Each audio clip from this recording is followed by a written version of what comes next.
पाळीच्या वेळेस तीव्र वेदना, थकवा किंवा पोटात सूज येणे ही लक्षणे एंडोमेट्रियोसिसचे असू शकतात। ही समस्या बऱ्याच महिलांमध्ये दिसून येते।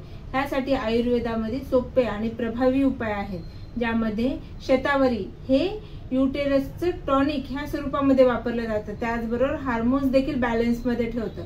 ह्याचा उपयोग दुधासोबत सकाळच्या वेळेमध्ये 1 चमच चूर्ण ह्या स्वरूपामध्ये करावा। त्याचबरोबर हळद हे अँटी इन्फ्लामेटरी म्हणून काम करते, जे की शरीरातली सूज कमी करते। ह्याचा उपयोग गोल्डन मिल्क ह्या स्वरूपामध्ये रात्री झोपताना करावा। बरोबर अँटी इन्फ्लामेटरी जी आयुर्वेदिक वनस्पती आहे, ज्यामध्ये मंजिष्ठा आणि गुळवेल हे शरीरातली सूज कमी करतात, त्याचबरोबर टॉक्सिन्स देखील शरीराच्या बाहेर काढून टाकायला मदत करतात। ह्यांचा उपयोग आपण करू शकतो। नियमित व्यायाम करणे, प्राणायाम, योगा आणि शांत झोप हे मानसिक तणाव कमी करण्यासाठी खूप गरजेचं आहे। शरीरातील वेदनांकडे दुर्लक्ष करू नका।